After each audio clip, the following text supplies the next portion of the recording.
Welcome to Pod Save America. I'm Jon Favreau. I'm Dan Pfeiffer. On today's show, Republicans beclown themselves while testing their midterm attacks on Judge Ketanji Brown Jackson. State Department Counselor Derek Chollet joins to talk about President Biden's trip to Brussels as war rages in Ukraine. And Donald Trump is ditching some loser Senate candidates as we also learn how close he came to being indicted in New York. A lot of news today. A lot of news. Big day for the Thursday pod. Big day for the Thursday pod. I know, Tommy's already jealous. He's been telling us. Supreme Court nominee Ketanji Brown Jackson has now finished the question and answer portion of her confirmation hearing after 3 days of absolute nonsense from Republican senators who were competing to get a soundbite on primetime Fox so they could build their profiles ahead of the 2024 primary. Here's how Lindsey Graham promised the hearing would go earlier this week. So the hearings are going to be challenging for you, informative for the public, and respectful by us. I hope we can meet those criteria. It won't be a circus. We're off to a good start. Yeah, it won't be a circus. Here's how it actually went. Good. Good. I understand. Absolutely Senator, good. I hope you are. Good. Allow her to finish, please. I hope you go to jail for 50 years if you're on the internet trolling for images of children and sexual exploitation. So you don't think that's a bad thing? I think that's a horrible thing. That's not what the witness said, and she should be allowed to answer this question once and for all. Look at the friggin' Afghan government. It's made up of former detainees at Gitmo. This whole thing by the left about this war ain't working. Do you agree with this book that is being taught with kids that babies are racist? Did you ever accuse in one of your habeas petitions the government of acting as war criminals for holding the detainees? The holding of the detainees by our government, that we were acting as war criminals. Is it your personal hidden agenda to incorporate critical race theory into our legal system? When you accuse somebody of a crime, are you calling them a criminal? Can you provide a definition for the word woman? Fucking nonsense. Nonsense. What do we know about whether that rather sad display of assholery actually moved any votes or shifted public opinion in any way? Well, it does not seem to have moved any votes. And from what we understand right now, I think that Judge Jackson came into this hearing on a strong path to being confirmed as the first Black woman Supreme Court justice in this country's history, and none of that has changed. In fact, I think if any votes were moved, they might have happened among the Senate Republicans who might be embarrassed to be periodically associated with this collection of dumb assholes, like a Rob Portman or Mitt Romney or Lisa Murkowski or Susan Collins, who might have been on the fence. This might help move them in the direction of voting for it. In terms of public opinion, Judge Jackson came into this as with the greatest base of support of any Supreme Court nominee since John Roberts. And I don't think she lost any support. It would not surprise me if opposition grew a little bit, only because the right-wing media had sort of taken a pass on this confirmation hearing and this nominations from the beginning. And so a lot of the Republicans in the poll told Gallup, who did the poll, that they did not have enough information to make a decision. And now I'm sure all of these clips were all over Facebook and Fox News. So you may get a few, but I don't think it changes any of the dynamics. Yeah, the right-wing media was like, wait a minute, a black woman's being nominated to the Supreme Court? We're not going to sleep on that. Are we crazy? We're not taking a pass on that. No, you're right. I mean, Gallup, the poll was taken March 1st through 18th, and it found 58% of Americans support Judge Jackson's confirmation, as you said, highest since John Roberts, 17 years ago. So pretty strong base of support. Manchin and Sinema seem solid. Debbie Stabenow, who's the Democrat, the number 4 Democrat in the Senate, it's her job to count the votes. She said, I don't know if any of us would be able to sustain that with the grace, the poise, and intelligence that she showed. If anything, it's just strengthening how people feel about her on the Democratic side. She's seen no change in any of the votes. Look, right. If you're the MAGA base, you're the MAGA base. You see this stuff on your primetime Fox, and you're probably getting angry and outraged, and suddenly you don't like Ketanji Brown Jackson, even though you never heard of her before. That's how that goes, right? For everyone else in the country, I think that if you're just a casual news consumer, who just happened to see, turn on the news for a couple minutes or scroll through some headlines, I think you come away with the impression that a bunch of these assholes were just yelling things at her that didn't really make any sense. Like, they sounded extreme and incoherent, which is like, you can do one or the other, but you do both. And I don't know if you're landing any blows there on the Supreme Court nominee, particularly because so many of the issues they raised with her had absolutely nothing to do with any of the cases that she would weigh in on as a Supreme Court justice. They didn't really link her views or judicial philosophy to cases that she might see when she might hear when she's a Supreme Court justice. They basically just talked about random culture war shit that they've been talking about for the last couple of years anyway, and that they want to talk about in the midterms. And they used the confirmation of the first black woman to serve on the Supreme Court as an excuse to bring up all the attacks they want to bring up over the midterms. That's basically what I saw. And I think it's actually pretty obvious to any sort of casual news consumer who saw that. Yeah, there was no subtlety there. There was no subtlety. There was stiff competition between Graham, Josh Hawley, Marsha Blackburn, and Tom Cotton for the title of biggest Senate asshole. But in the end, Dan, none of them were able to beat the man who's been training his entire life for moments just like these.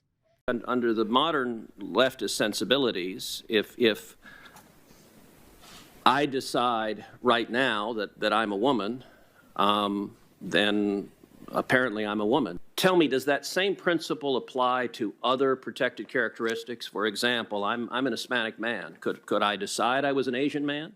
Dan, is Ted Cruz okay? Define okay.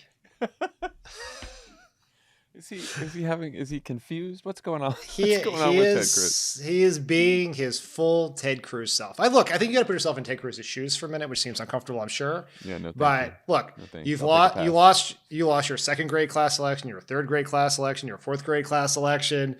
Pick last for everything in your life. You never won anything until you realize the only contest you can win and never lose is biggest asshole. So congratulations, Ted Cruz. And he just, maybe you missed this, but he just came from the Montana airport where he was screaming at a bunch of people, "Do you know who I am?" Because I don't know, he was having an issue at the airport. It's like, the thing that's so funny is for Ted Cruz is he has spent his entire life being the most unlikable person in any organization, room, whatever he's ever been in. The only people who don't dislike Ted Cruz are the people who don't know him. And now he's mad at people for not knowing him. He's like, why don't you hate me? To know him is to loathe him. I mean, that is just the truth. I thought that the best comment about Ted Cruz's performance came from our own Tommy Vietor, who tweeted, "No politician." I can't believe you're gonna do this. No politician consistently looks as petty and small as Ted Cruz. He is the human equivalent of a flaccid penis in a freezing cold pool.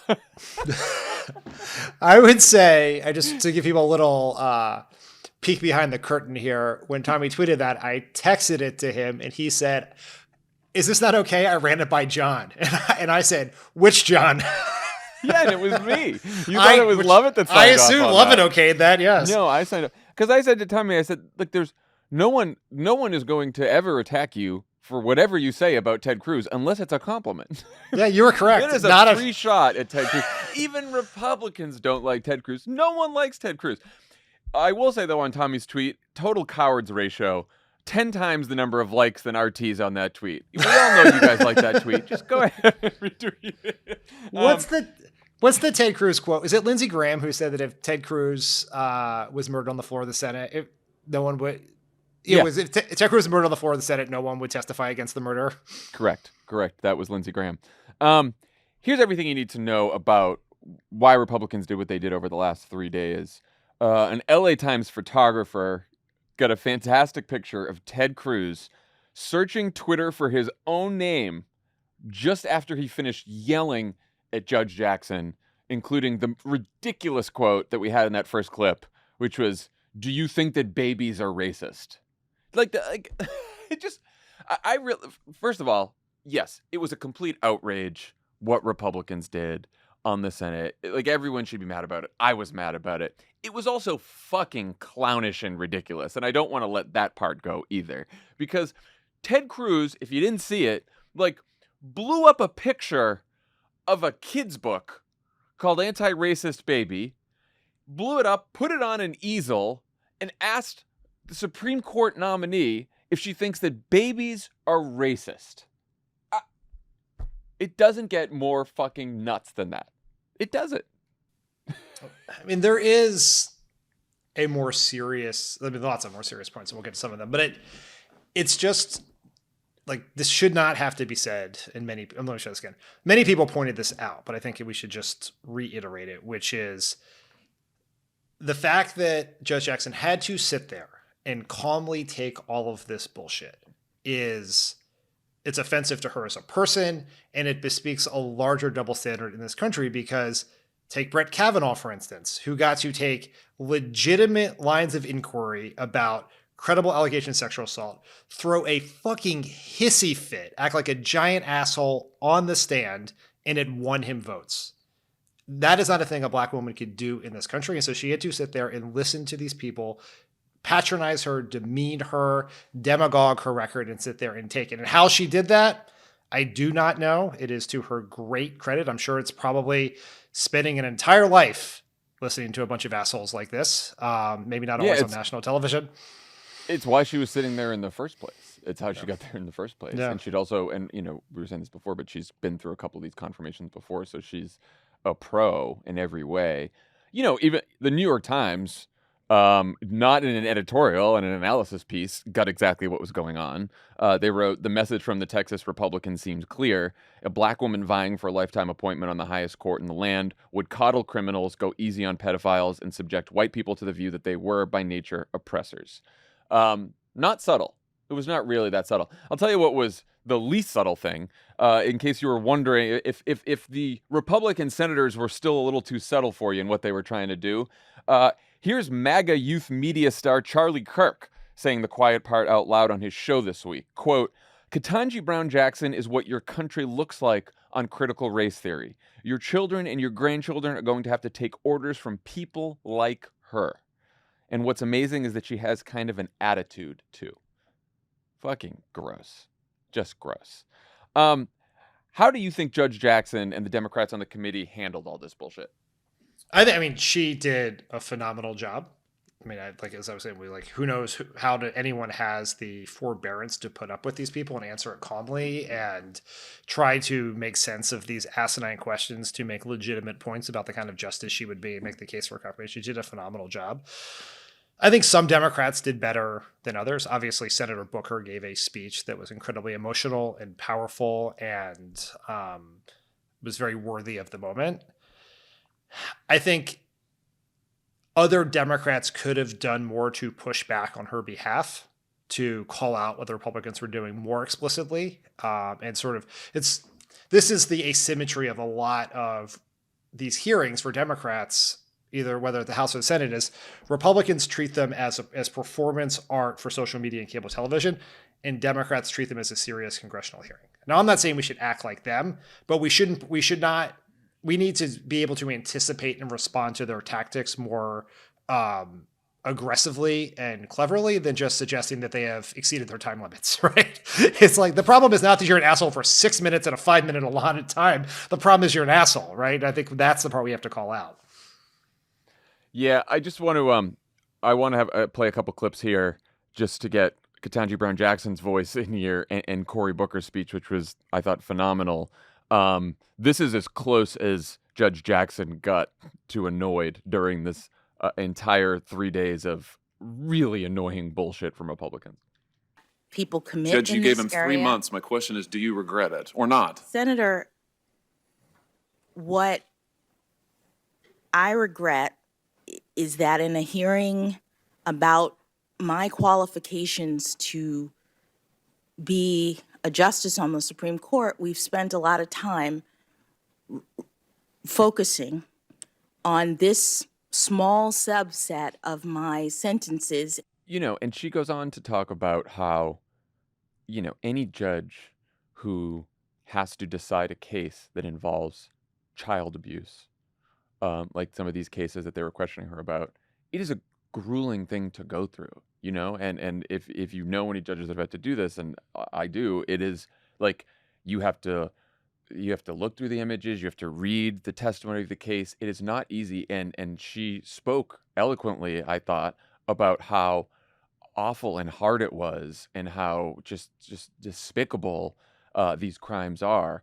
And she, in her sentencing, is just right in the center with all these other judges, Republican nominated judges, Democrat nominated judges, judges that Josh Hawley voted for. She's given the same fucking sentences as they have, as all other judges have. And yet she has to deal with this because Josh Hawley decided that it would be a good line of attack, that it was not just soft on crime, but also soft on child crime, which is a, dog whistle to the fucking QAnon people, who, by the way, got it because it was all over their message board. So they heard it. They heard the whistle. And here's Cory Booker's speech, which I thought was by far just the best of the week.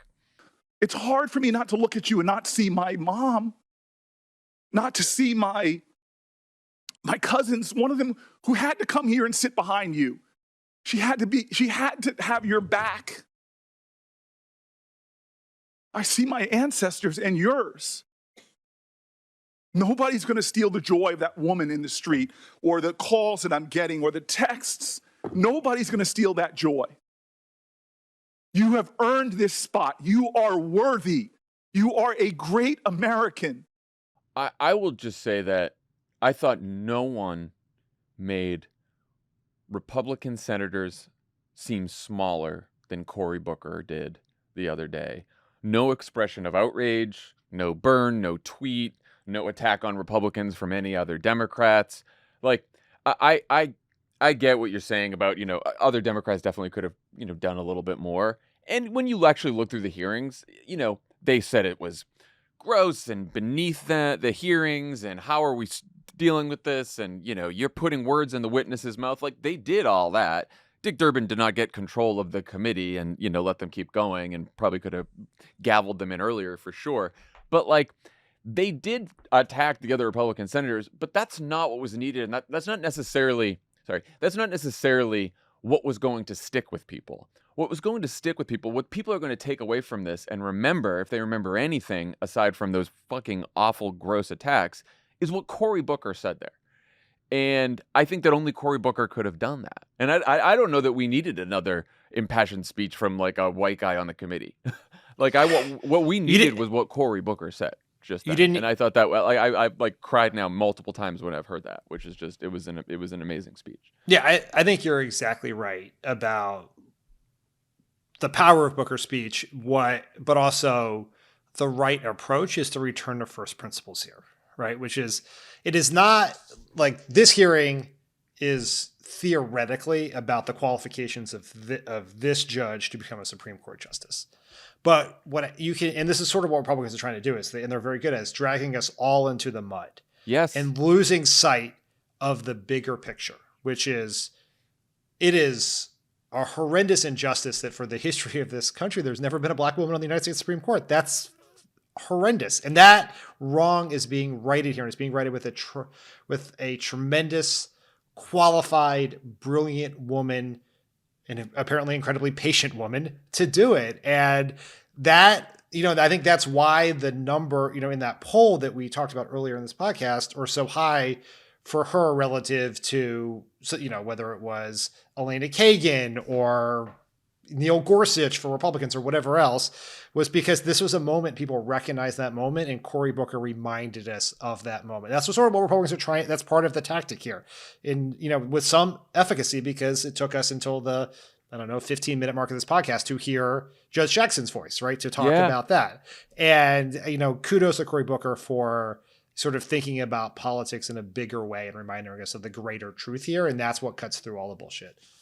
And I think what Democrats need to keep in mind is one of the most important things he said was, I'm not letting anyone in the Senate steal my joy. Ketanji Brown Jackson is going to get confirmed. She's 51 years old. She's going to be on the Supreme Court for a long time. She's going to be the first black woman to serve on the Supreme Court after far, far too long. And she is going to have a huge impact, not just a symbolic impact, but in the actual decisions that she hands down. And hopefully she can hand them down at some point when the liberal justices are in the majority. But we're going to get her on the court, and that's the win. And people should feel very proud of that. And you should not let yourself get dragged down in the mud with Republicans, because that is what they want. Our friend Heather McGee really made me think with a tweet where she tweeted the picture of Cruz looking for his own name, and she said, this is why I haven't amplified a lot of the Republican comments over the last couple of days, even to attack them, even to disagree with them, because that's what they want. They want us to argue about the bullshit that they said. They want us to remember that that's what they said.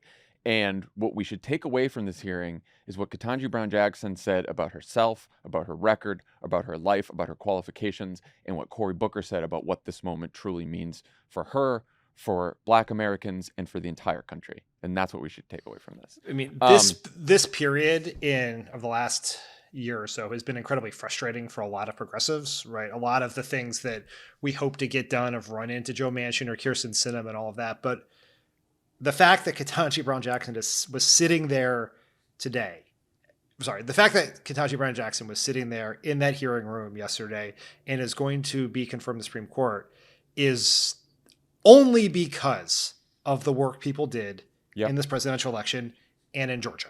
And so for whatever things that we wanted to get done, we have not gotten done yet, that hugely important, incredible thing that is going to last for decades happened because a bunch of people did a whole bunch of really important organizing and work. And so if you're looking for reasons to remember what felt so good, this is one of them. Yeah. You wonder why you did the work. This is why you do the work. We talked a little bit about this on Tuesday's pod, but even though a lot of the antics from the hearings were just Republicans being Republicans, it also seemed like they were testing out lines of attack for the midterms on their favorite culture war issues: crime, critical race theory, transgender rights. I know you wrote a message box about this today. What are your thoughts? Republicans have two strategies for 2022.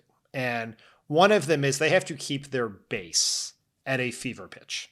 And that's what all of this cultural war stuff is about. It's about weaponizing race in crime and demagoguing the trans community and everything else is to scare the living shit out of their base, right? Their overwhelmingly white base. But they want to do that for their base, and then which they believe they can communicate with directly through Fox, Facebook, whatever sort of right-wing media machine, but then also have a separate message that is about inflation and gas prices and wherever we are in the pandemic when election day comes. And so this is that first part about trying to keep people as fired up as possible to get as much turnout as they can possibly get. And which is why they, it's not an accident that they made these explicit appeals to QAnon, because, and we should be very specific about what that is. QAnon is a cult that the FBI has called a domestic terror threat, and Republicans need them as part of their coalition because for all of the discussion of the strength they have in this election because of inflation or gas prices or President Biden's approval rating, the political position of Republicans continues to deteriorate nationally. Their base is shrinking as a percentage of the country, and so they need QAnon. So this is an explicit appeal to keep those people in the base. Yeah, no, I think it's a very good point that if Republicans just get their base excited, outraged over all of this shit, as they like to do, that's probably not enough for them. What they have also is this message about inflation and chaos everywhere, and aren't you just unhappy with the way things are going in the country, particularly the economy, right? That's, of course, they may end up winning the midterms based on that message. That's not what gets them up in the morning. What gets them up in the morning is picking fights about race and sex and gender and identity. And that's what and you saw in these hearings that that's what they really care about. But it is tricky for them because some of the voters they may get by saying, aren't you just pissed off about inflation? Don't you think Biden should have fixed it by now? Do not agree with them on all of these positions that they took this week that they saw, that people saw on TV. And I actually think that they overreached by quite a good deal in this hearing, because it's like I think they seemed obsessed with race and sex and gender in a way where, like I said, Ted Cruz is blowing up a kid's book. Marsha Blackburn is asking a Supreme Court nominee to define the word woman. I mean, it seems like an obsession. Again, I'm not talking about to the base. The base loves this. The base gets it. The base gets outraged over this shit. But for most people who don't follow this, it seems fucking weird.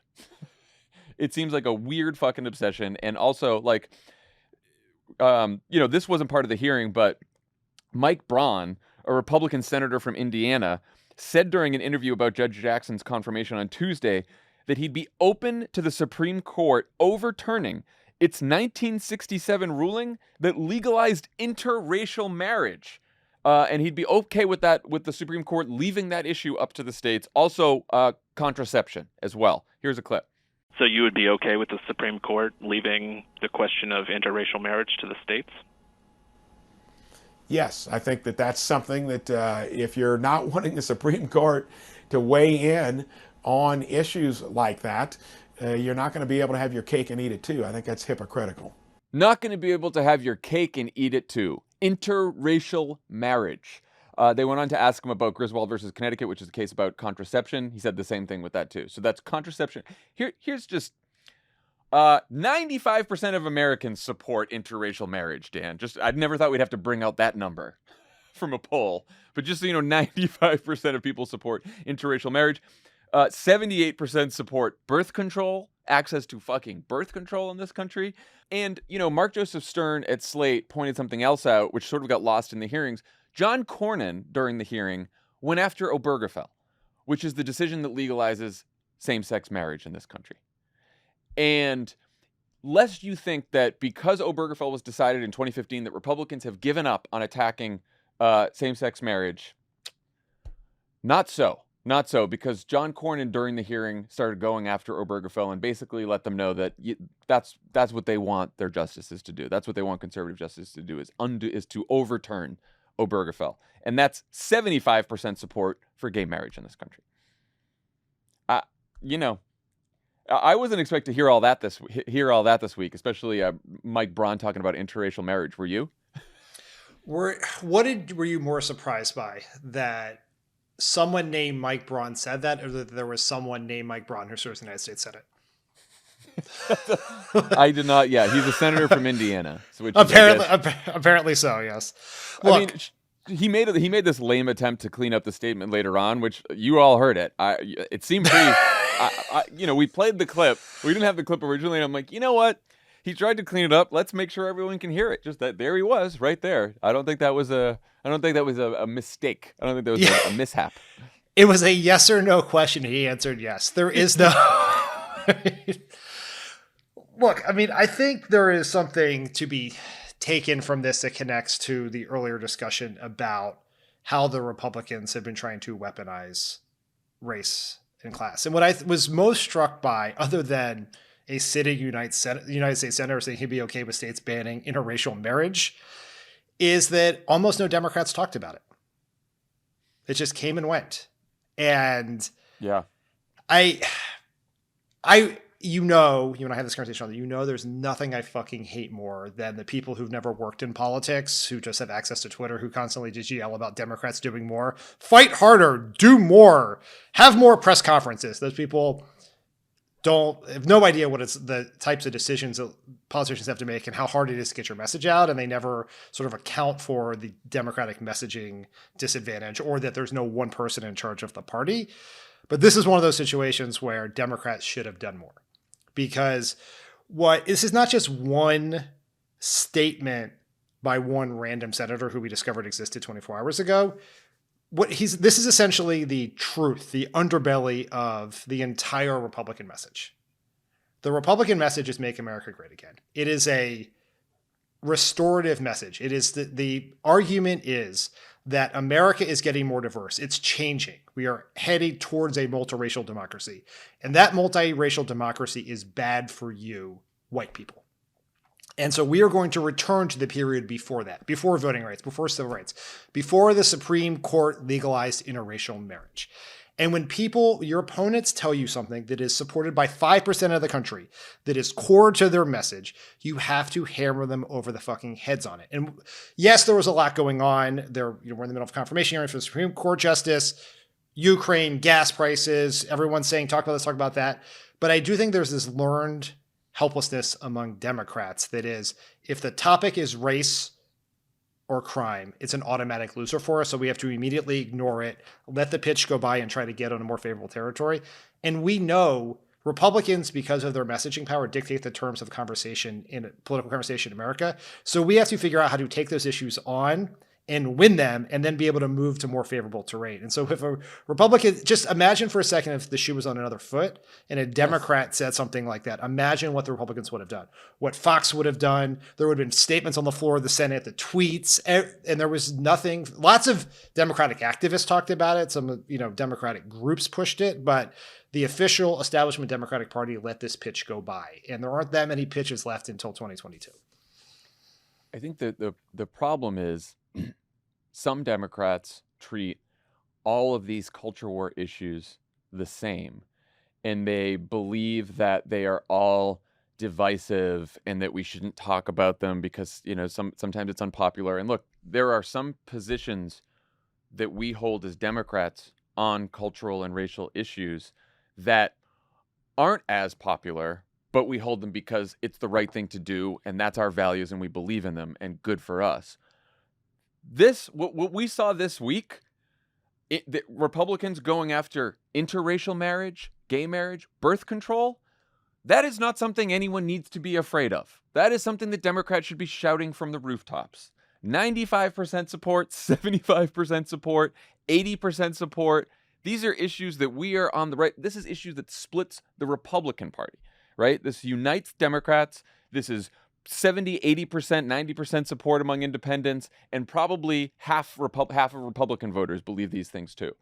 And Democrats should absolutely march away from these hearings being like, we saw this week that Republicans told the country that if they return to power, they want to go after interracial marriage, they want to go after gay marriage, they want to go after your contraception. That's the kind of judicial system that they want in this country. And if you're not doing that, what are you doing? Maybe they will. Maybe they will. It's just been a week. Let's talk about what else Democrats can do to respond to these lines of attack ahead of the midterms. The National Republican Congressional Committee leaked an internal poll to Politico this week that showed Republicans ahead on the generic ballot by 4 points in 77 competitive districts, that Joe Biden won by an average of 5.5 points in 2020. 75% of voters in these districts say that Democrats are, quote, out of touch or condescending, and those who identify the economy or inflation as their top concern support Republicans by over 20 points. This is an internal NRCC poll, so obviously it should be taken with a huge grain of salt. But if you're DCCC chair Sean Patrick Maloney and the Democratic candidates in those districts, how, if at all, does what you heard this week from those Republican senators change or shape your campaign going forward? It is yet another argument for why making this election more of a choice and less of a referendum is to our dramatic advantage. Republicans have unpopular positions. They are obsessed with cultural issues that are massively detached from the huge challenges that American families are facing. Instead of worrying about gas prices or the cost of things at the grocery store, they are focused on policing kids' books, overturning, getting rid of gay marriage, deciding who marries who, right? Gay marriage, interracial marriage. We have to go on offense. And that may not be enough. This is a brutal political environment, but it's sure as hell better than what it is that has been happening. So we have to go on offense. We have to attack the Republicans. We have to do it with a unified voice, with a singular message. We have to, we're not running local campaigns. This is generic Democrat against generic Republican. People actually like generic Democrats better than generic Republicans. They really like generic Democratic policies better than generic Republicans. And so let's go have the argument. Yeah, it's actually a lot more simple than people make it out to be. We need to remind people of their extreme positions and remind them they will turn those positions into laws if they win. These are extreme right-wing culture warriors who will fuck with your life if they win. They will fuck with you over who you are, who you love, who you marry, what you look like, what you do with your own body, what kind of healthcare you can get, how easy it is for you to vote, whether your vote will even count. They will not take care of you. They will not protect you. They will not make you rich. They only care about themselves, making themselves rich, protecting themselves, taking care of themselves. That's who they are as a party. You're upset. The country, things aren't going well. Understandable. This is the alternative, what they have offered this week. Pretty clear message. The message is, it could be worse. Do we want to be honest? It could be worse. It would definitely be worse, yes. Yeah.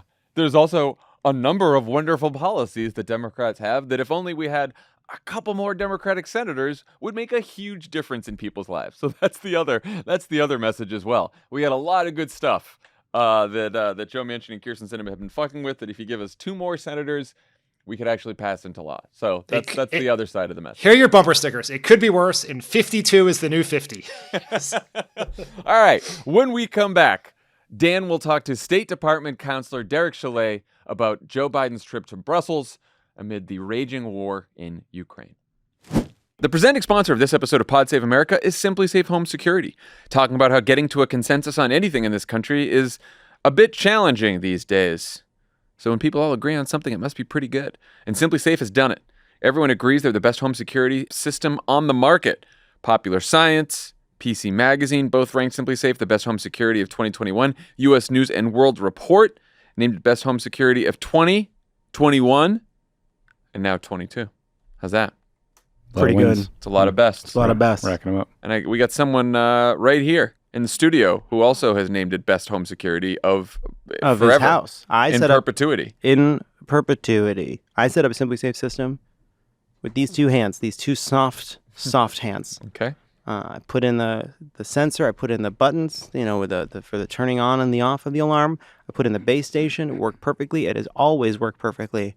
Huge fan of Simply Safe. Huge peace of mind to have it. I can turn it on and off with my phone. That's it. It's endorsed. Consider it endorsed. Simply Safe has everything you need to keep your home safe, from entry and motion sensors to indoor and outdoor cameras. Simply Safe is monitored 24/7 by professionals ready to dispatch police, firefighters, or EMTs to your home. Simply Safe is less than $1 a day, and you can set it up in around 30 minutes. There are no long-term contracts or commitments.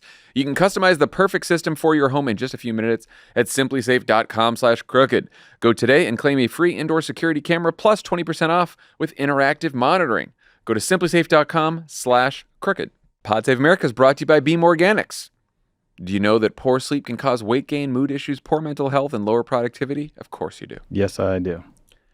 Sleeping less than 6 to 7 hours per night is linked to reduced white blood cell count. Even worse, white blood cells protect our body against illness and disease, fighting viruses, bacteria, and more. Not many people realize this, but having a consistent nighttime routine is so important. A better tomorrow starts tonight. Introducing Beam Dream.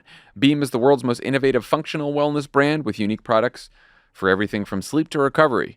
And today, our listeners get Beam's biggest discount available for their sleep product, Dream Powder, their best-selling healthy hot cocoa. It contains natural sleep-promoting premium ingredients, triple lab-tested, no THC, and you wake up refreshed. 98% of people surveyed fall asleep faster when taking Beam Dream, and 99% of people experience better sleep quality. Tough for that extra percent. It's got melatonin in it. It's got CBD in it. And all you have to do is just mix Beam Dream into hot water or milk, stir, and enjoy 30 minutes before bedtime. So basically we're saying, hey, do you want some delicious hot cocoa and then you'll sleep great? Psh. What are you waiting for? Psh. It's a wonderful product. It's a great product. We took some just before we did this ad. So anyway. Tommy's been out for minutes. Find out why Forbes and New York Times are all talking about Beam and why it's trusted by the world's top athletes like Danica Patrick and Baker Mayfield. You go now for a testimonial from Danica Patrick. It's just sleeping sounds. That's a funny ad. It's just a white noise. That's a good machine. idea for them. Hey, Beam Dream, take that and run with it. Just get famous people, get their endorsements, but they're just asleep. Don't love it? Get your money back guaranteed. For a limited time, get up to 35% off when you go to beamorganics.com/crooked and use code crooked at checkout. That's Beam's biggest discount available at beamorganics.com/crooked and use code crooked for up to 35% off. Pod Save America is brought to you by Little Passports, which the Keebler elves use to travel internationally. That's what this is for. It's for tiny little passports. When was the last time you were doing something that was so fun you lost track of time?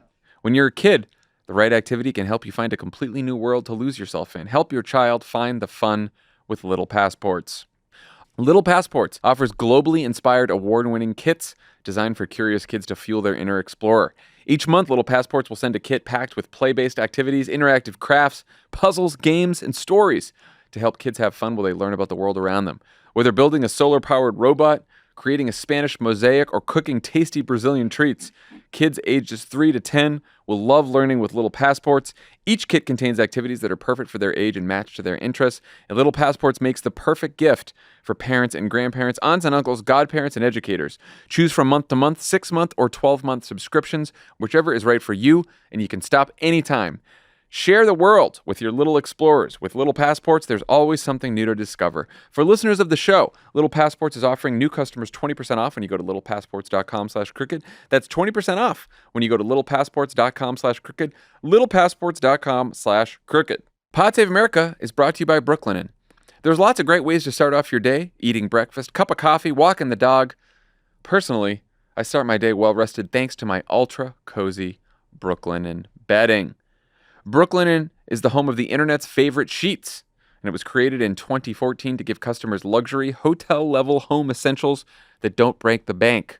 They offer everything from snuggly sheets to cozy towels and robes, loungewear, accessories, and much more. By working directly with suppliers, Brooklinen cuts out the markups and passes those savings back to their customers, so you get their incredible products at a reasonable cost. If it's your first time trying Brooklinen, their best-selling Luxe sheets are the perfect place to start, featuring an irresistibly soft feel and buttery smooth finish. Buttery smooth finish. It's a weird way to describe sheets, but they are smooth. They are smooth. I get it. If you need some shopping inspiration, because I'm not going to say the word inspo, Brooklinen has everything from little luxuries like mulberry silk eye masks, pillowcases, and candles, to big home updates like comforting weighted blankets, bedding, and towel bundles, and more. We all have the weighted blankets here at Crooked. Mm-hmm. Everyone got a weighted blanket for the holidays, and boy, is everyone feeling cozy. It's true. Anything more to share about Brooklinen other than we love it? Love my sheets. Love the towels. Use them every single day. Every goddamn day. So go to brooklinen.com and use promo code CrookedMedia for $20 off your purchase of $100 or more. That's BROOKLINEN.com and enter promo code CrookedMedia for $20 off your purchase today. Brooklinen are the curators of comfort. Right now, President Biden is in Europe for a series of critical meetings with our allies to discuss the Russian invasion of Ukraine, which is now entering its second month. Joining me now to discuss Biden's trip is State Department Counselor Derek Chollet. Derek, welcome to Pod Save America. Dan, it's great to be with you. Great to be out with the pod here. Absolutely. So, Derek, let's start with the series, this high-profile series of meetings the president is doing. What are he and the administration trying to accomplish abroad on this trip?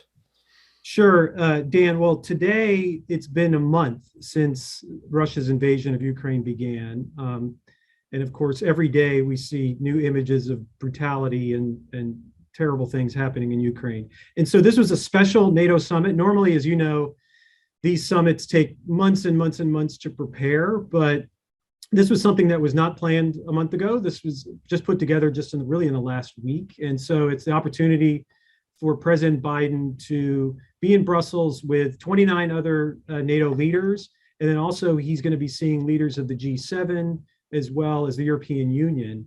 So really over the 24-hour span here, this is an opportunity for the president to obviously check signals with all of our important partners who have all been contributing to this effort to support Ukraine and punish Russia, but also to chart a way ahead on some of the things that we're worried about happening in the future regarding this conflict.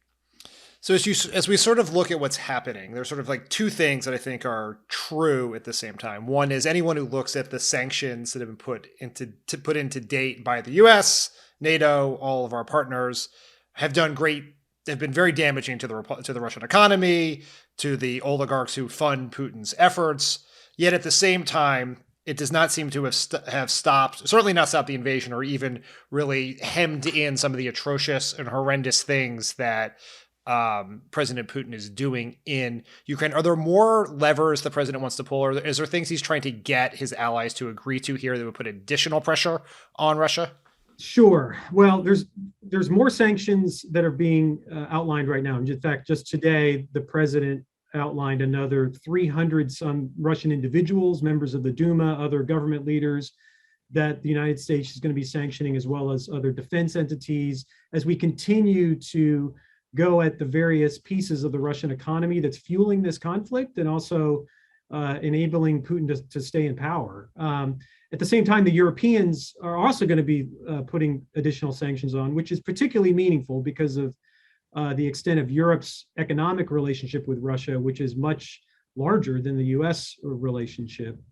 Also importantly, and this is something the president's going to be talking about with the European Union leadership, is working with Europe on their own energy independence, because the area where Europe and Russia have the deepest relationship is on energy. And so, look, Europe gets a good chunk of its energy supplies from Russia. It has for many years. So that is a point of leverage that Russia has over Europe. Europe has nevertheless moved forward on sanctions, many of which I think surprised a lot of folks about the degree of which Europe was willing to go forward on meaningful sanctions against Russia, and they're willing to do more. But importantly, we're going to talk to them about ways we, the United States, can help European partners become more energy independent so they're less reliant on Russia. And that's more of a long-term strategy to deal with Russia's influence in the region, correct? Yeah, I mean, there's some short-term things we can do to help bridge, these remaining cold months to get through the summer and the fall. But yes, this is something that's, you're not going to be able to wean Europe off Russian energy in a matter of months, or it's going to take years to do that. Mm-hmm. And so another important aspect of this trip has to do with the refugee crisis in Europe, something President Biden intends to address. There are reports today that the United States is prepared to accept upwards of 100,000 Ukrainian refugees and make a significant resource commitment to the region. What can you tell us about that? So you're right. I mean, this is the largest refugee crisis we've seen in Europe since the Second World War. There are more than 3 million folks who've left Ukraine, and then there's more than double that displaced within Ukraine. So at this point, about a quarter of Ukraine's population is displaced. And what that means is that they have left their home. So they are either somewhere else in Ukraine seeking safety and shelter, or they have crossed a border and become refugees. The brunt of that is being borne by the Poles. And so the Poles right now have over 2 million refugees from Ukraine. That's why President Biden will be going to meet with some of these refugees over the weekend, and then also meet with the Polish government, because the Polish government and their people are sacrificing a huge amount. So the United States, we got to do our part. And so part of that is what the president's announced, that we'd be willing to take up to 100,000 Ukrainian refugees. That's a significant number. I mean, that number itself is more than refugees all around the world that we take a year annually. Now, look, it's unclear, frankly, how many of these refugees would want to come to the United States at this point. I mean, I think a lot of folks who've left Ukraine because of the war, perhaps they want to go back once the war ends. It would make sense. They want to go back to their homes. And so, but we nevertheless are willing to take up to 100,000. And I think that's the least we can do right now, given the magnitude of this crisis. Another element of this that I think that I know is on the agenda for the meeting, particularly with NATO, is the potential for Russian cyber attacks on the U.S. or NATO partners. National Security Advisor Jake Sullivan talked a little bit about this the other day. What can you tell us about what the United States is doing to prepare for such attacks, and how we're thinking, or what the discussions are happening with our allies about what a response to those attacks would look like? Sure. Obviously, we've been worried about Russian cyber attacks for quite some time, preceding this crisis, and we've been the victim, we the United States, of Russian cyber attacks over the last several years. So part of what we're trying to do is build our resilience and make sure that the particularly critical infrastructure is protected as best we can. We're also, the U.S. government, to the extent we have information, or getting information out to industry and to particularly those who would be most vulnerable to a Russian cyber attack, trying to build awareness among the American people as well. And so that's why I'm glad you asked me about it, because I think, all of us could be victimized by a Russian cyber attack in some shape or another. And so although we haven't seen necessarily evidence that one is looming, we have to be vigilant and ready for one. But then also, we've been very clear to the Russians that would cross a line. President Biden, when he was with Vladimir Putin last summer in Geneva, when they had a summit meeting there, and it was shortly after the Colonial Pipeline attack, which took offline a energy pipeline, and it was attributed to criminal network, not necessarily backed by the Russian government. But President Biden said to President Putin in the wake of that, look, you got to crack down on these guys. You got to do something about this, because you got a lot of energy pipelines too, and boy, it would be pretty inconvenient for you if some of those went offline. So, I think the good news is we haven't seen evidence of that yet. The bad news is we have to be ready for it and be vigilant in case one of those attacks were to happen. It's something President Biden talked about with NATO allies. In my years of going back and forth to NATO meetings, it's been an ongoing discussion at NATO for many years about what the alliance can do. So working with other countries to try to deter those attacks, but then also respond if they were to occur.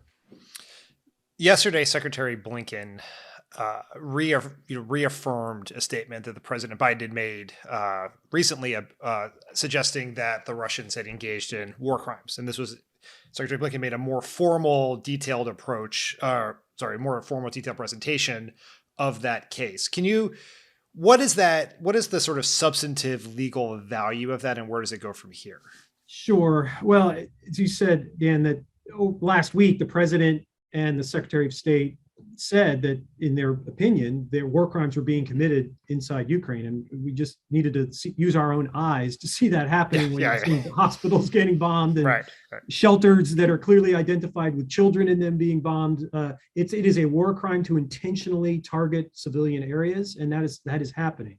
So what was announced the other day here at the State Department was the conclusion of some evidentiary work that had been done, some research and gathering of the data that could conclusively say that war crimes had been committed. Now, there's various legal processes underway in the international community. There is an international criminal court, which of course the United States is not part of, but we can contribute evidence to the extent cases are going to come forward. And so one of the reasons why we did this yesterday is to make clear that A, this is happening and there's an evidentiary basis for it, but that B, there needs to be accountability. It's actually interesting this week, this is a little off topic, but on Monday of this week, Secretary Blinken went to the Holocaust Museum here in Washington and announced a conclusion that he had made, that the State Department had made, that genocide had occurred in Burma several years ago. And that's something that took a lot of research and time to come to that conclusion. And even though those crimes were committed several years ago, it was important for us here today, 4 years later, to talk about it, to show that we are watching and that there's accountability. And so that's part of why we wanted to make this announcement yesterday. This is going to start a process that the U.S. will be part of in the international community to ensure that there's accountability for the actions that are taking place today in Ukraine down the road.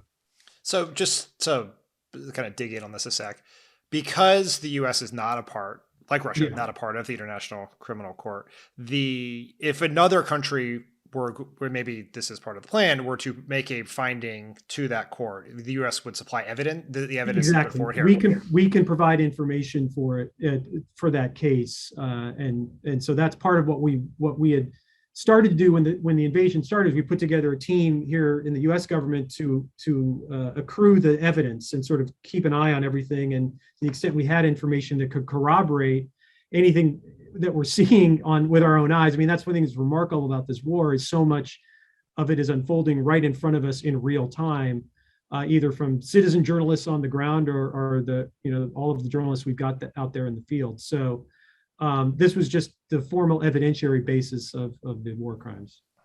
I know another topic of discussion among the U.S. and our allies over the course of this 24-hour period is about the potential for Russia to use weapons of mass destruction. There have been some concerns raised about the potential for using chemical weapons and even nuclear weapons. And in fact, a pretty disturbing report in a recent day or so that suggested that U.S. military officials were unable to get Russian officials on the phone to have conversations. And that may seem weird to folks now, like, why would they talk on the phone? But even in the height of the Cold War, it was very important to keep those back channels open so that no one misunderstood something exactly and ended the world. And have an accident occur. Yes, exactly. Right.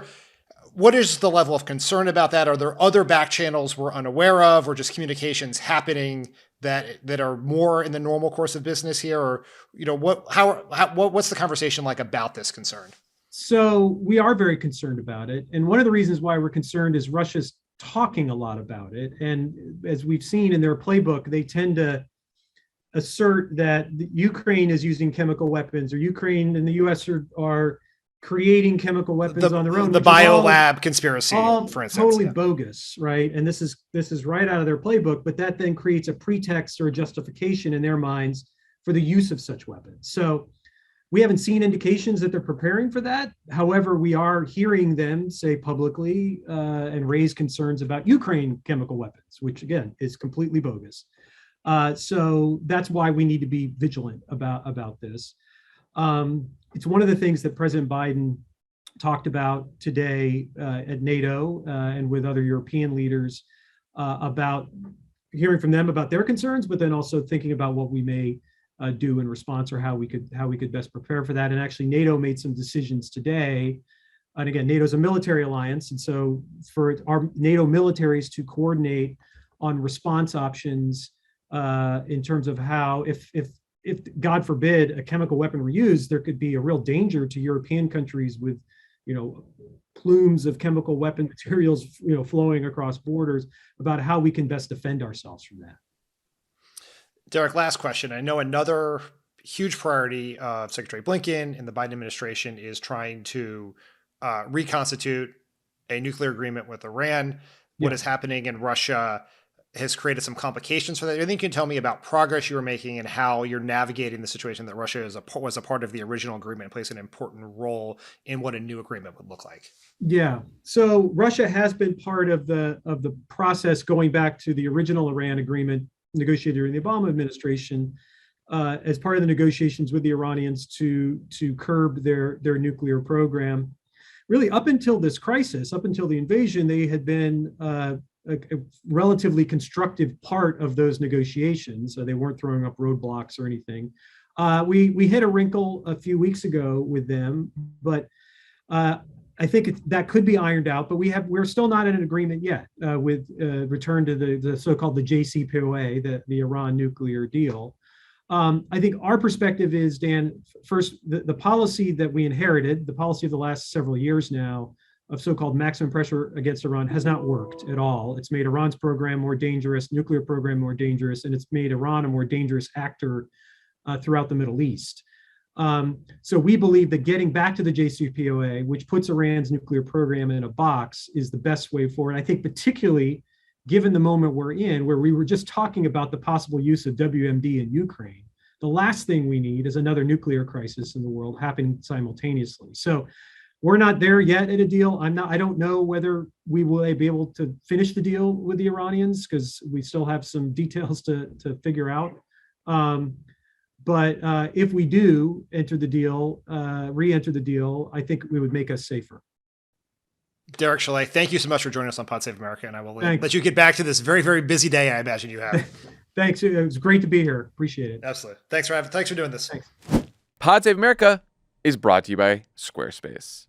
Squarespace is the all-in-one platform for building your brand and growing your business online. Build that brand, love it.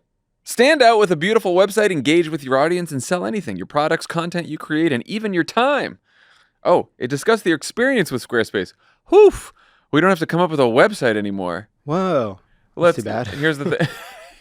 Here's the thing with Squarespace you guys don't know. Say you're just a bozo like us. Okay. You're trying to build a website and you don't have any fancy web designers around you. Squarespace is going to help, because Squarespace, you can be a dummy and still figure out how to create a website right out of the box. Squarespace has powerful blogging tools to share stories, photos, videos, and updates. You can categorize, share, and schedule your posts to make your content work for you. I think there's like two kinds of restaurant websites. There are the ones that use Squarespace and it's usable and it works and you can get the menu and you get the information. And then there's the ones where you go and it's a bunch of different sized text. There's a picture of a chicken, but you can't find the menu. Those people don't use Squarespace. That's a huge mistake. Picture of the chicken. Yeah. You know what I mean? There's a song playing that you can't stop, and then half the time it says, actually, this is malware, you know? Yeah, and it's like made by Brad Parscale or something like that. Yeah, exactly. It's not just for websites either. You can create pro-level videos effortlessly. The Squarespace Video Studio app helps you make and share engaging videos to tell your story, grow your audience, and drive sales. With member areas, you can unlock a new revenue stream for your business and free up time in your schedule by selling access to gated content like videos, online courses, or newsletters. Squarespace makes it easy for creators to monetize their content and expertise in a way that fits their brand. There's that brand again, love it. I know you're trying to build it. I love building my brand. I love building others' brands. Check out squarespace.com/cricket for a free trial. And when you're ready to launch, use offer code CRICKET to save 10% off your first purchase of a website or domain. According to the latest research, 90% of employers plan to make enhancing the employee experience a top priority in 2022. After all, a happy workplace is key to attracting and keeping great employees. Here's a few ways that employers can make their employees happier.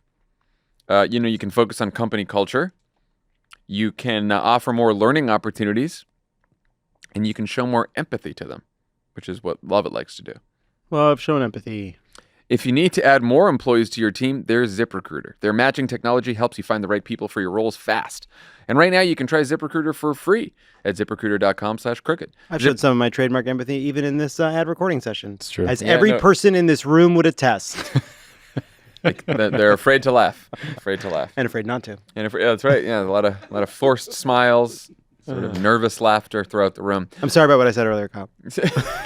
ZipRecruiter uses its powerful technology to find and match the right candidates up with your job. Then it proactively presents these candidates to you. You can easily review these recommended candidates and invite your top choices to apply for your job, which encourages them to apply faster. No wonder ZipRecruiter is the #1 rated hiring site in the U.S. based on G2 ratings. ZipRecruiter's technology is so effective that 4 out of 5 employers who post on ZipRecruiter get a quality candidate within the first day. Find the right employees for your workplace with ZipRecruiter. Try it for free at this exclusive web address, ZipRecruiter.com/crooked. That's ZipRecruiter.com/CROOKED. ZipRecruiter is the smartest way to hire. If you like this show, check out No One Is Coming to Save Us. The hit miniseries from LEMONADA Media is back as a weekly podcast covering America's child care crisis and the people of all ages who are crushed by it. Access to early education and care determines a kid's future. Every Thursday, veteran reporter Gloria Riviera examines what's broken in the system and how we can work together to fix it. Gloria is a mom herself and brings compassion, wit, and real solutions to each episode. The series features interviews with experts, politicians, influential thinkers, and real testimonials from parents. Laugh, cry, be outraged, and find community. No One Is Coming to Save Us has new episodes out every Thursday on Apple, Spotify, Amazon, or wherever you get your podcasts. Okay, before we go, some goodish news for your weekend from NBC's First Read. Quote, when Donald Trump travels to Georgia this Sunday for his latest rally, he'll arrive in his weakest political position in months within his own party. Here's why. In Georgia, polls show the Trump-backed David Perdue trailing Governor Brian Kemp, despite Trump appearing in multiple Perdue ads. In Missouri, Trump is now hinting that he may end his flirtation with endorsing Eric Greitens after court filings revealed the former governor's ex-wife accused him of physically abusing her and their 3-year-old son to the point where she slept in the child's room to protect him. Fucking revolting. And in Alabama, the former president made some news this week when he rescinded his endorsement of Alabama Senate candidate Mo Brooks because Brooks is badly trailing his opponents. But obviously, Trump needed to concoct a better reason than that. So he released a statement saying that Brooks, who famously urged January 6th rallygoers to, quote, start taking down names and kicking ass, has, in Trump's words, gone woke. Dan, what's Trump's evidence for Mo Brooks going woke? This is truly my favorite story in months because Mo Brooks. That's a high standard. Well, no, not if you look at the news we've been getting on Thursdays for a while here. But True. It's my favorite Thursday story. There've been a lot of other good stories, but yeah. Mo Brooks is a fucking lunatic. Yeah. He says insane, stupid things 24/7. Mm-hmm. He says one thing that is not insane. And that is that Donald Trump, there is not the legal authority to reinstate Donald Trump and remove Joe Biden from the White House right here and now. He says that one thing, and Donald Trump calls him woke and unendorses him. It is just fucking nothing has ever better explained the state of the Trump-era Republican Party than that. Say one thing, and you are on the outs.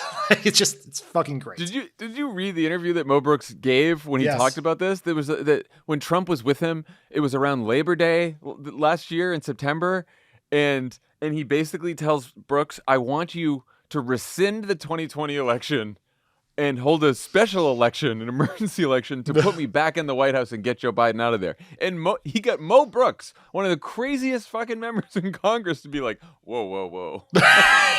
I'm just a country lawyer here, sir, but I do not believe that I have the power to reinstate you as president." Oh, it's so good. It's so good. It's so good. I know we talked about Trump's endorsement effect on other Senate races last week, but what do you think about how much it matters in these 3 states, Georgia, Alabama, and Missouri?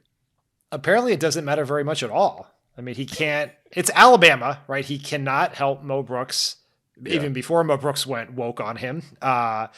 In Georgia, his candidate, at least Herschel Walker, his Senate candidate, is doing very well, but Herschel Walker does not need Donald Trump to be doing well. I mean, there is real evidence that Trump's support is not worth as much as everyone assumed it was. Now, that doesn't mean that Trump's active opposition might not be very damaging to people, but simply having Donald Trump endorse you is not the golden ticket to Congress that it potentially was a few years ago. That has changed for sure.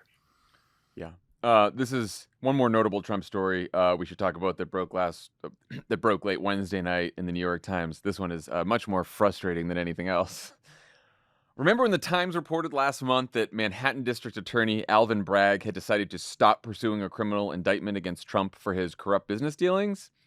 Well, the Times got a copy of the resignation letter submitted by one of the top prosecutors in the case, Mark Pomerantz, who wrote in the letter that he believed the former president was, quote, guilty of numerous felony violations, that there was enough evidence to prove Trump's guilt beyond a reasonable doubt, and that it was a, quote, grave failure of justice for Bragg not to hold him accountable and move forward with the indictment. What was your reaction to that story? One, just as you read it, it was like, God, how did the Times stumble on that resignation letter? Did they find it in Mark Pomerantz's trash? Why can't they just say that Mark Pomerantz gave it to him? Which he has every right to do, and I'm glad he fucking did. But it's like, you're not Woodward and Bernstein getting something from Deep Throat in the parking lot, right? It's just like something they emailed it to you. Honestly, he might as well just tweeted out the letter. He might have. I know, huge. He should have just put it on a notes app and just tweeted. He'd have a million Twitter followers, right? Think of the clout he would have if he had just end-run-ed the Times. He'd be like Occupy Democrat status. That's right. RT, if you think. I mean, I envision people standing at the Supreme Court and watching the impeachment eagle flying in and thinking it's going to land, and then it just turns and goes right away. Like, we were so fucking close. It pulled up at the last minute there. Yeah. I mean, one thing we learned from the story that was news is that Cyrus Vance, the last DA, right before he left office, had in fact decided to pursue a criminal indictment of Donald Trump. Like, it was going to happen. And then fucking Alvin Bragg took over and backed off. What's going on here? I'd like to know more about why that happened. Why Bragg backed off? Yeah. I mean, it seems like if you're reading when I read the story a couple times to try to figure this out, it seemed like what they had decided to move forward with, the case they thought was going to be the easiest to prove, is that Trump had falsified his business records. The prosecutors, Pomerantz and his partner, both believed that there was enough evidence to prove that Trump had knowingly falsified the records. It seems like Bragg thought that, yes, the records were false, but that maybe it would be harder to prove that Trump knew that they were false, or that knew, which, clearly the prosecutors disagree. Now, look, in these cases, prosecutors disagree with their supervisors all the time. Sometimes supervisors don't bring a case that prosecutors very much want them to bring. It's very much out of school for then a prosecutor to go out and publicize the fact that they thought that someone was guilty, that they were going to charge without charging them. Like, you wouldn't want that to happen in many cases, we should say. I know that's Donald Trump, so we say whatever, but like, that's not a normal practice. But it does also suggest that, like, Bragg's official line right now is, oh, we're continuing the investigation. If he really is continuing the investigation and there might be a chance that he indicts Trump, then Pomerantz putting that letter out actually harms that investigation, which makes you think that Pomerantz released the letter because he actually knows that Bragg is never going to bring the charge against Trump. Which sucks, Dan. We've been waiting so long. We're waiting for that impeachment eagle to... It's not even an impeachment eagle anymore. It's an indictment eagle. We've been doing this for so long. It has evolved into the indictment eagle. I mean, just to sort of tie this in a bow, as a professional podcaster should, this seems at least somewhat adjacent to the fact that the Republicans are running around accusing Democrats of being soft on crime when their chosen party leader, the person who holds fundraisers for them, who attends rallies for them, who they're willing to storm the Capitol for, is a fucking criminal. Right? Yeah. It is.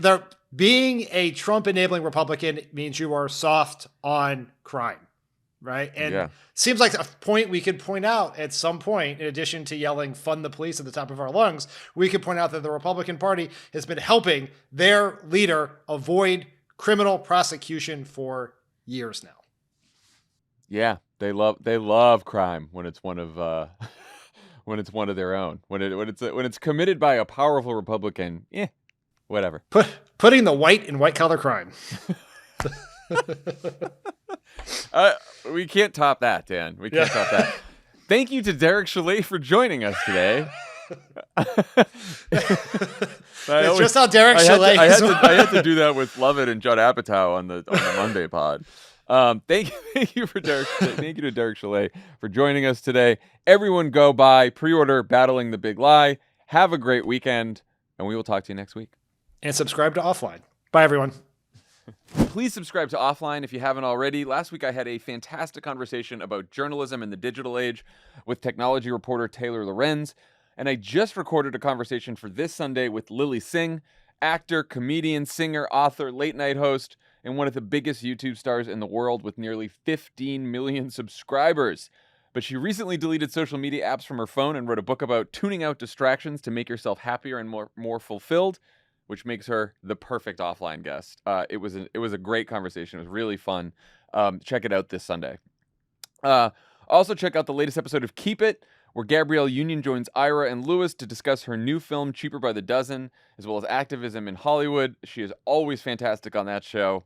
Gabrielle Union is. New episodes of Keep It drop every Wednesday, so go check it out. And finally, Dan, how are those pre-order sales going for Battling the Big Lie? Well, John, I'm so glad you asked. Thank you. Look, it was on my mind. Yes. In all seriousness, I just wanted to take a moment and thank everyone, all the Pod Save America listeners, friends of the pod who went out and pre-ordered Battling the Big Lie, my book about right-wing disinformation and what Democrats can do about it that comes out on June 7th. It's never, when you're doing your offline pitches, it's never easy to try to sell the thing you worked on. And it's even harder when it's something you're really proud of. And so just always so grateful for this community of people who always come together and support our stuff and have been very supportive of my books in the past. And so I just want to thank everyone. I know, John, you personally kind of made fun of the book plates, but it's possible. You took that tone as sarcasm, but I'm waiting for that tone can only be taken one way, Ted Cruz. Yes. And I'd like to say that perhaps you're jaded because more than 1,000 people signed up for signed book plates, and the response was such that my publisher, much to their chagrin, agreed to extend the offer, which was supposed to expire today, Thursday, March 24th, until next Thursday. So we have another week. So if you go to battlingthebiglie.com, you can buy the book and submit your proof of purchase and get a signed book plate to prove that you're a more thoughtful person than Jon Favreau. And so, look, things have gone, pre-sales went really great. I was very grateful and excited about it.